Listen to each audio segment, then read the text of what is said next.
during 2020, I had a lot of free time, like a lot.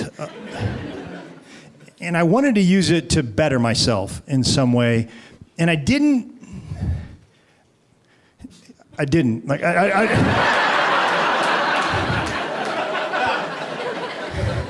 I worsened myself quite a bit. I'm not responsible. I lose stuff. If there's an important document, I don't have it. I'm a constant disappointment to the DMV. Sir, do you have your social security card? I haven't seen that in 30 years. Sir, it's an important document. Well, then you guys shouldn't have printed it on a gum wrapper, okay?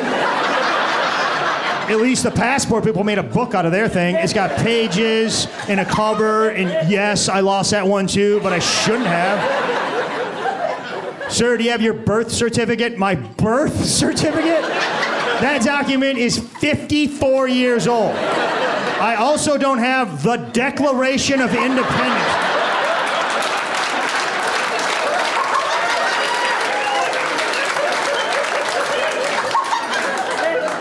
You can get a new birth certificate. You know, you just got to write to the state, but you can get one. I lose them all the time. I'm like, can I just get a book of 50? Is there a birth certificate of the month club or something I could join? Then they start with a car question. Do you have a title for your car? I never thought of one. The sedan with a plan.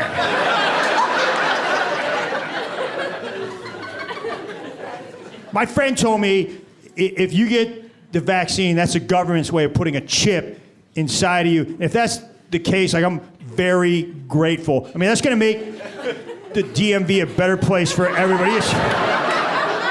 Sir, we need to see your paperwork. I'm pretty sure it's in here. I got my shot in my left arm. Just get your chip reader out. It's back there. Yeah, it'll beep like a metal detector. I think if I could ask a favor while you're in there, I forgot my Apple ID. If you could look it up. I tried 3 times and they locked me out. And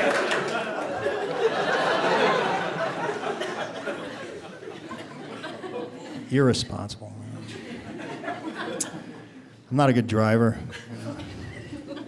I hit stuff. Cars, primarily. And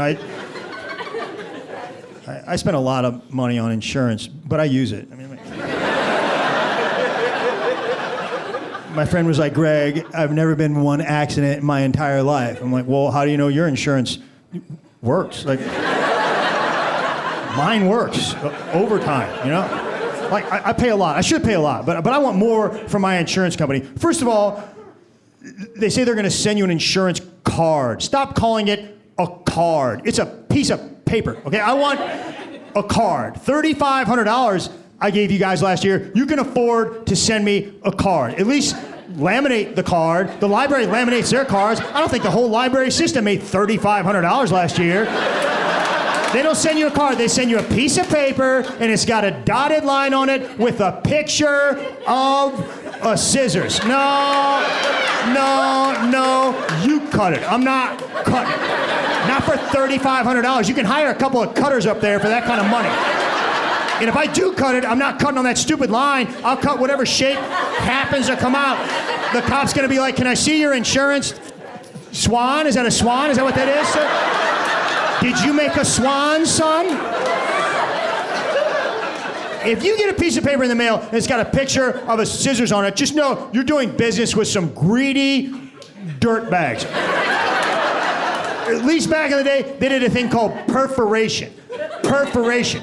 Remember that? That was their way of saying, hey, we're not going to cut it, but we'll get you started. You know, it was a fair deal. Each side gave a little bit. You felt like you were being treated like a customer. There is no more perforation. It doesn't exist. The only thing left that's perforated is toilet paper, and I'm telling you right now, if Charmin starts putting scissor pictures on their product, I'm going to have a real problem with that.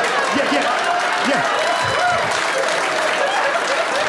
That's where I draw the line, and I'm not talking about a dotted line.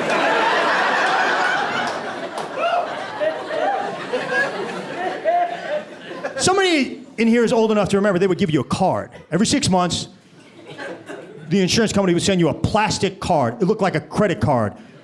You put it in your wallet, you felt like a man. Now if I get pulled over, I have to unfold a little piece of paper. It looks like a note from my mom. Like, please excuse Gregory from any bad driving. He lacks concentration, but he's a nice boy. There's a note from my dad at the bottom. He doesn't lack concentration, Colleen. He lacks brains. He's an idiot. He can't drive. They're just greedy. They're greedy, you know. Hey, this is Stan in finance, and I was running the numbers, and we only made $178 billion last year. We're going to have to save some money somewhere. Here's what we're going to do. No more plastic. Send them paper. Put a scissor picture on there. They think they're doing a craft project. Then, a couple years later, hey, it's Stan, I got a better idea. Don't send them paper, send them an email. They can use their own paper. Pretty soon, it's going to be like, hey, if they want a card, tell them type something up, write the word insurance on the back of a bonnet paper towel. We don't care. We already got their money. Tell them it's for the environment.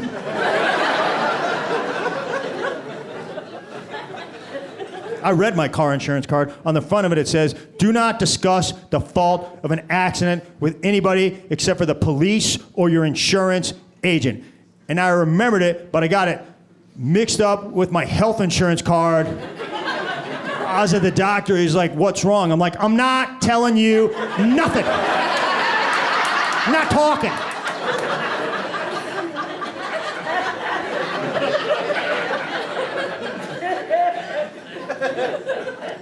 You guys are great. You guys are awesome. So I didn't used to do this. Like this wasn't my job, you know. I was in the peanut butter game. You know? You think that's funny, man? I guess you've never heard a little thing called lunch. Like, I was part of that. Like, I sold Jif. I sold Jif peanut butter, right? Yeah. There's a reason why we're doing this special in Lexington, Kentucky. Jif is made here. Yeah. Jif is the best peanut butter, okay? It's the best peanut butter. Our motto was, choosy moms, choose Jif. Choosy moms, not all moms, okay? Let's say maybe your mom who drinks in the afternoon and goes to the casino and forgets to pick up your kids from school. If that's the case, by all means, buy Peter Pan, okay? That's a better product for you, all right? Like, Peter Pan, come on, their mascot is a boy who refused to grow up. Maybe he couldn't grow up because he was malnourished, because he was eating that garbage peanut butter named after a cartoon character. Peter Pan can fly because he has hollow bones. There's no nutrients in Peter. Now listen, I'm gonna talk a lot about peanut butter, okay? It's an important subject, but I need to address something up top. It's been a rough year for Jif, okay? If you guys don't know what happened, we had a problem. Some people, barely any, like 14, got some salmonella, okay? And they traced it back to Jif, okay? And Jif did the right thing. They pulled it off the shelves nationwide. They pulled it all off, and I feel bad about it. I mean, I didn't do it, all right? But like, I wish I could go back 20 years when I worked there and say, like, hey, if you guys are thinking about coming up with some sort of a raw chicken-flavored peanut butter,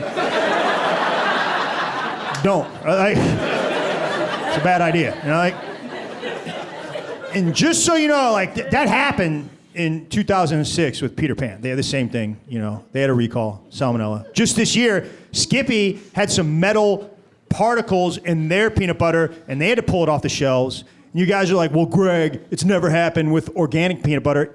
Yeah, that's because they've only sold, like, 30 jars of that stuff, right? You know what I'm talking about? The organic peanut butter? It's got like an inch of oil on the top of it.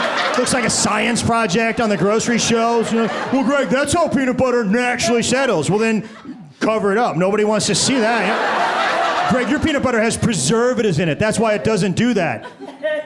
Yeah, that's exactly why it doesn't do that. Yeah. Maybe we're trying to preserve people's appetites, right? Like, Greg, you just take a knife and you stir the jar and the oil goes away. Oh, now I'm supposed to help you make the peanut butter? Why don't you just hand me a bag of peanuts and a hammer next time? I'll smash them up myself. Me eater, you maker.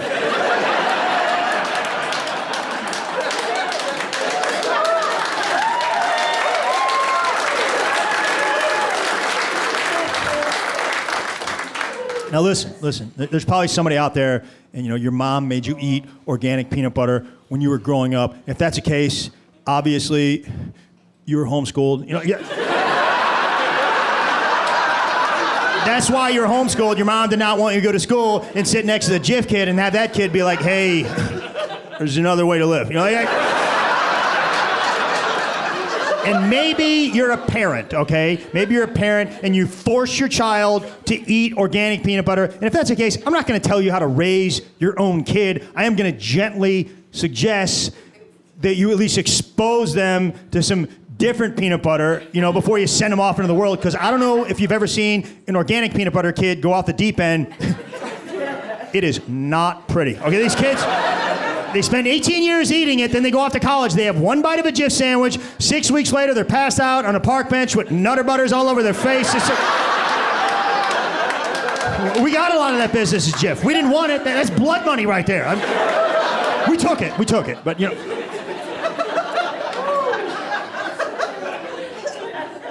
Now, the company that I work for was called Procter & Gamble, okay? They don't own Jif anymore. You know who owns Jif? Smuckers. Smuckers owns peanut butter and jelly. If these guys ever get a hold of bread...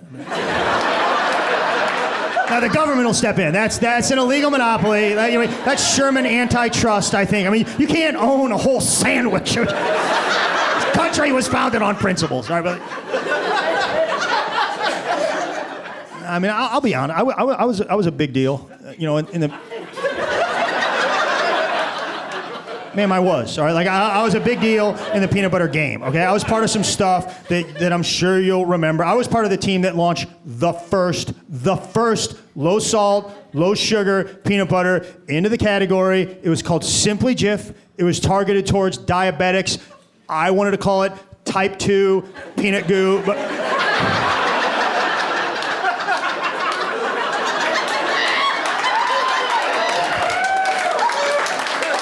I liked it.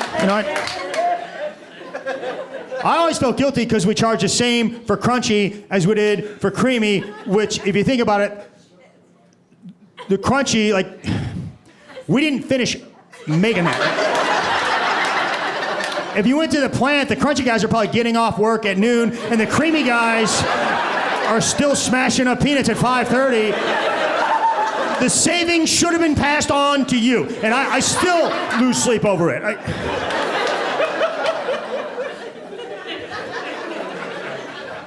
I'm a purist, I'll just tell you right now. I'm a peanut butter purist. I think there should be creamy and crunchy, and that's about it, There's a lot of new flavors in peanut butter. They're getting fancy. I don't care for it. Like Peter Pan has honey roasted peanut butter. If I know those guys, they're just grinding up bees and stirring them in there.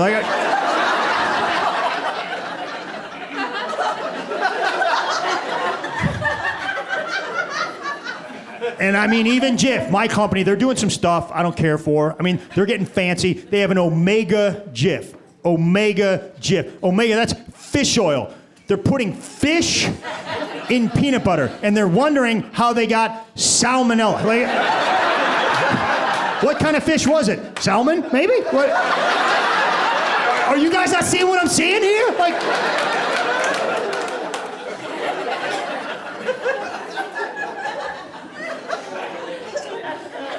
I know a lot of stuff. Just so you know, the main size in peanut butter, that's 18 ounce, okay?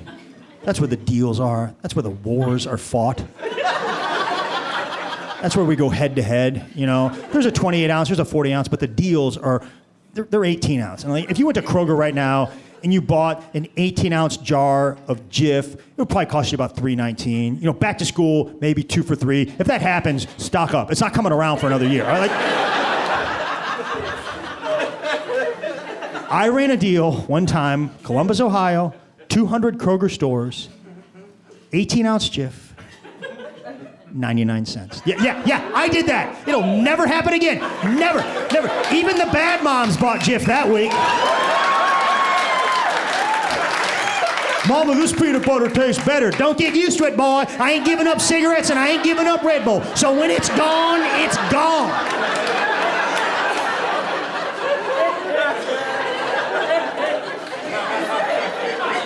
That was a unchoosy mom. Like, I'm sure you've all seen an unchoosy mom at the grocery store, right? Like yelling at their kid or something. Like, choosy, I wasn't choosy when I met your daddy. I ain't about to start with no peanut butter. You better put that brand name peanut butter back on the shelf or I might choose to leave you in the parking lot. Like I did your brother. You didn't know you had a brother, did you?